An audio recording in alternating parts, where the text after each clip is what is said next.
time has not been all that kind to Dalwood House, the homestead that George Wyndham built for his wife and family in the 1830s out of sandstone quarried at Greta.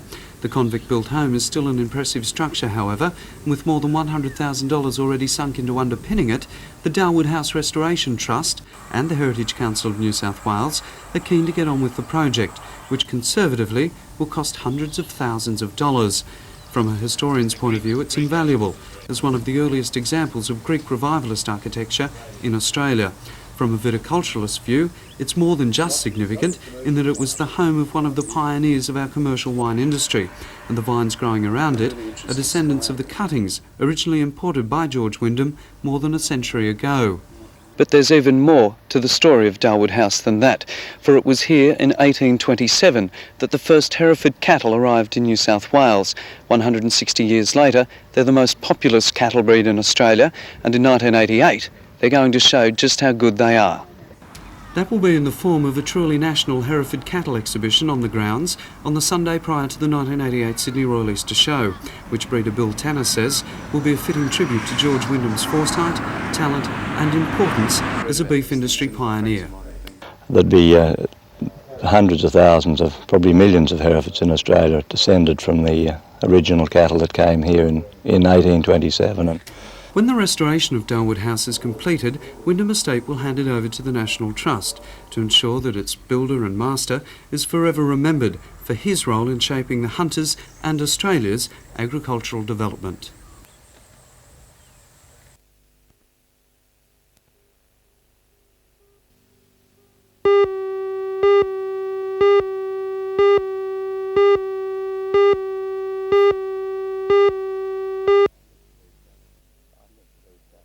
I think the beef cattle future looks better than most other primary industries at the moment. We haven't got a lot of cattle in Australia, and in particular Herefords, which are probably the major breed, and they're so adaptable to so many parts of the land. But certainly for all beef, I think it's pretty bright for the next 8 or 9 years anyway.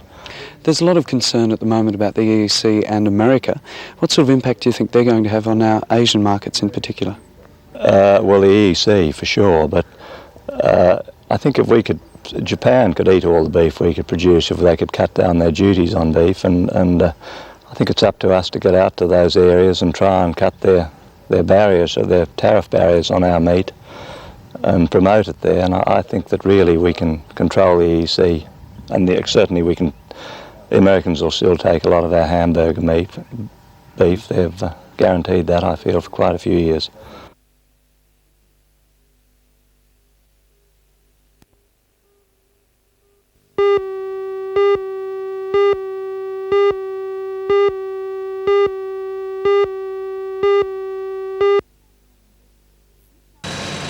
The kits outline emergency procedures for staff in the event of an armed hold-up. They also contain security warning signs and a bandit identikit form. Recommended security measures that stations should take are also listed. The kits, which can be obtained for about $20, are part of an aggressive campaign launched after lengthy discussions between the Service Stations Association, police and oil companies. The oil industry has contributed to the campaign by offering a $10,000 reward for information leading to the conviction of those involved in service station hold-ups. The campaign has become essential because of the alarming increase in the number of armed hold-ups. Newcastle and the Hunter region is one of the worst hit areas. The number of hold-ups this year is up by 25% on the same period last year. In Charlestown alone, the BP, Shell and Caltex stations have all been held up at least twice in the past 12 months. Dennis Smith, the Northern Region representative of the Service Stations Association, believes this is because the stations are seen as easy targets. He says the campaign should act as a deterrent while assisting staff. Awareness to the staff and awareness to the criminals that we aren't going to be easy pickings like we have been over the past years. That we're very aware of the problem that there is more cash held on a service station, but it's an education program for the proprietors and the staff of the service stations, and also to let the public know that we are not going to be easy pickings. Do you think there's a need for security measures to be tightened even further? Well, of course, to save lives, it'd be nice to have bulletproof glass and elaborate camera systems like the banks have, but obviously that's beyond the reach of most service stations to be able to afford that equipment. At least this is a starting point.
underway, 6 hours. The Castrol 6-hour production race is acclaimed as one of the toughest in the world. 6 hours in the saddle, circuiting the 2.6-kilometre Oran Park track up to 270 times. And that means an average speed of over 120 kilometres per hour through the turns and down the straights. On past performances, one of the prime favourites will be last year's runner-up, 26-year-old Wayne Gardner, seen here on bike number 3. He won the 750cc class in 1979, was first outright in 1980 and in 1982, and last year was only 3 seconds behind the winner at the finishing line. As well, since he moved base to Britain in 1980, he's chalked up a very impressive record, taking the Japanese and Malaysian Grand Prix, being 4th overall in last year's World Championship Series, and being voted Man of the Year by the UK Motorcycle News magazine. On Sunday week, he'll be astride a Honda VF1000, and with a former Castrol winner, Sydney's Rod Cox, as his co-rider, he's confident of at least putting in a top-class effort against the best bikers in the country. It's very, very competitive. It's hard. It's a fantastic race, and by this year's sort of entry list, it's going to be, I'd say, the best ever 6-hour, and so it's going to be, I think, even last year was a fantastic race, and this year's even going to be better still.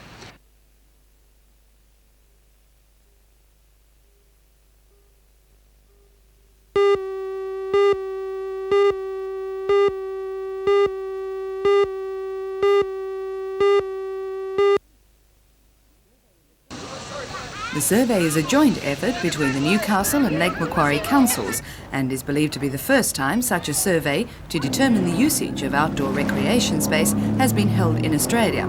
14 trained interviewers who will undertake the survey were today briefed at the City Administration Building by Strategic Planner Dr Dick Day and Technical Advisor Dr Gerald McCauldin. We have a team who's going to go out into 672 households and ask a series of questions about how people recreated last week. We're asking individuals to determine in what setting they recreate, and that as a measure of unmet demand, and then we're following that up with the Australian Bureau of Statistics approach in trying to find unmet demand through activities.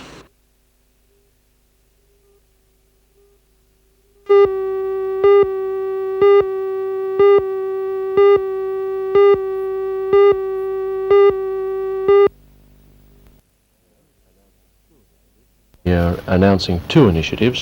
One is to set up an advisory council, a regional employment advisory council in the Hunter early next year, the first outside Sydney, and the other is our announcement of a local employment initiatives program, which is a program in which the government will give support to community or local government enterprises which are directed towards providing jobs for people, and the first projects under that scheme will also be in the Hunter. That's the state government's plan to combat unemployment in the region for 1986. The Minister made his announcement while addressing the ALP Regional Assembly at the Newcastle Workers Club. The Minister says that the state government wants to help those out of work in the Hunter, the region with the highest unemployment figures in New South Wales. Both the Employment Advisory Council and the Local Employment Initiative Program will begin early next year, based in Newcastle. The Minister says it's important the unemployment problem in the region is treated locally. We have a growing body of evidence to suggest that for many purposes local initiatives are the most effective of all. Of course, you must have national and you must have state policies and you must have economic growth, but local initiatives are exceedingly important at dealing with unemployment around the edges.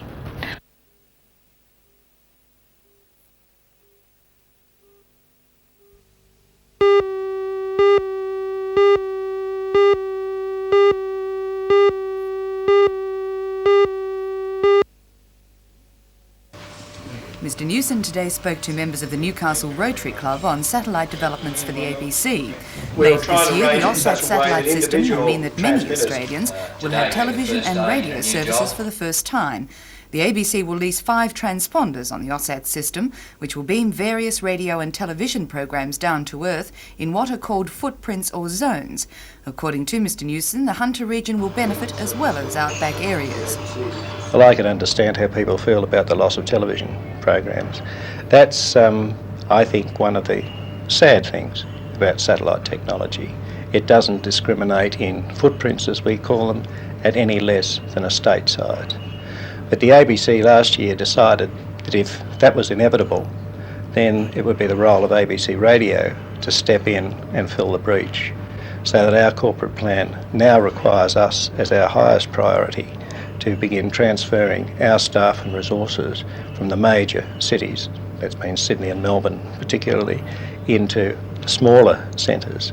And indeed, that's one of the reasons why I'm in Newcastle today. And how much are people here in the Hunter Valley going to benefit through the services of the satellite? Well, in Newcastle itself, not so much, but along with the new satellite there are additional transmitters and new networks further out. So the major benefits will be further up the Hunter River Valley, new transmitters, the provision of 3 full-scale networks in those areas over the next 4 or 5 years.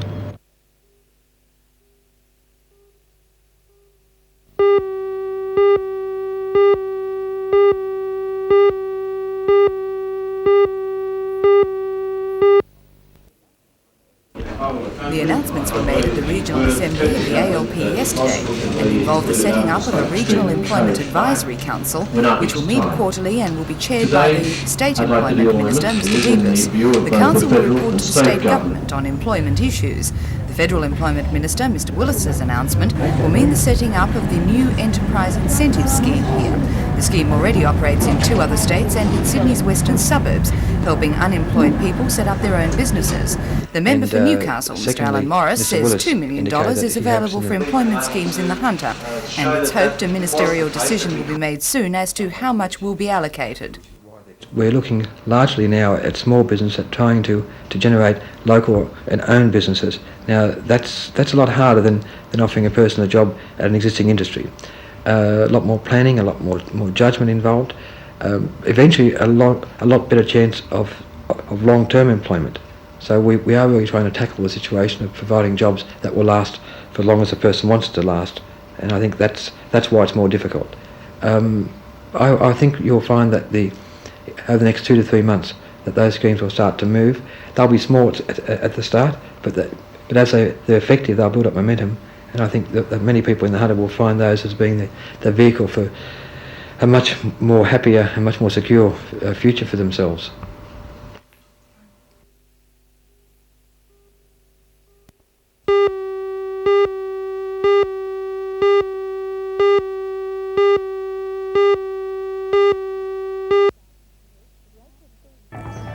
The HSC starts next week for thousands of Year 12 students across the state.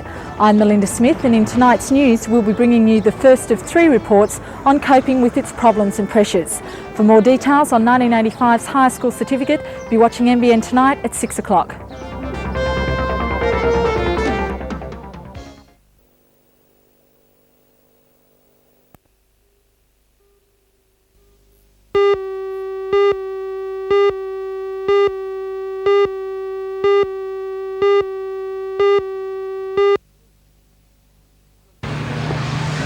When police, ambulance and firemen arrived at the scene on Maitland Road, Tyersville at around 4:30 this afternoon, there was concern that someone was trapped in one of the vehicles. 2 vehicles had collided head-on and a 3rd vehicle had careered off the road and rested precariously on a drain pipe over a storm water drain. In all, 5 people were involved. A check of the vehicles revealed that no one was trapped, but turned up a new fact. The driver and a passenger in one of the cars had fled the accident scene. Another passenger in that car was taken into police custody. Traffic along Maitland Road was disrupted by the smash. Luckily, no one was injured.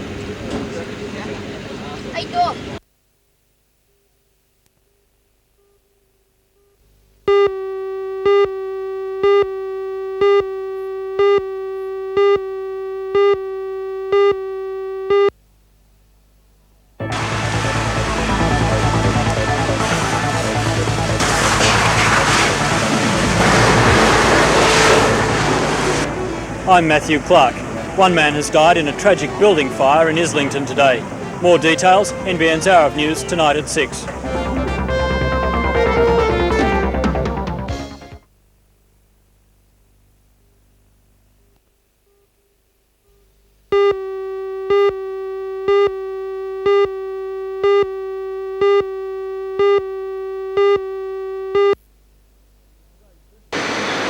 Today's visitors at the State Dockyard represented the French heavy-duty machine tools group, Machine Française Lourde.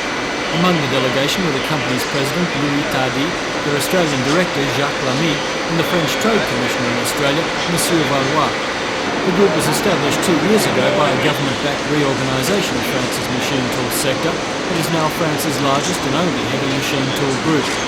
The State Dockyard will buy 2 machine tool systems from MFL as part of its $7.5 million plan to upgrade their heavy engineering facilities. Today the visitors were shown 2 other pieces of machinery that are part of the plan, a Farley burner and a 12-spindle drill, both are state-of-the-art machines. State Dockyard General Manager Jim Kelly.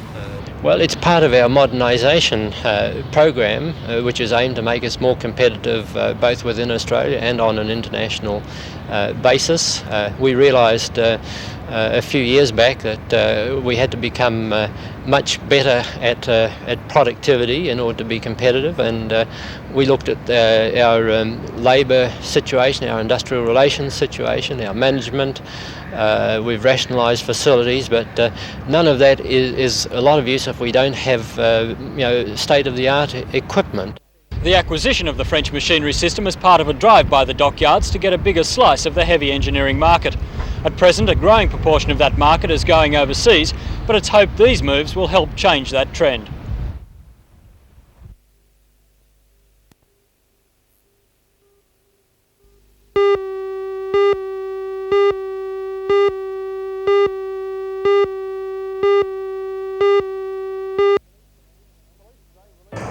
Police today released the name of an 86-year-old man who died in the OK Tyre service building in Islington yesterday.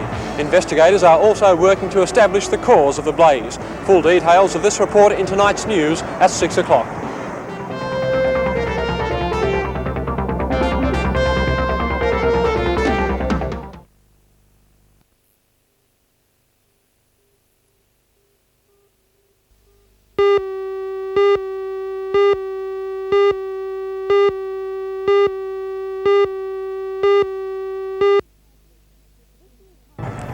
This year's high school certificate begins next Tuesday for more than 2,500 Year 12 students across the Hunter Valley. I'm Melinda Smith, and in tonight's news we'll be bringing you the final report in a 3-part series on coping with the pressures of the HSC. More details tonight at 6.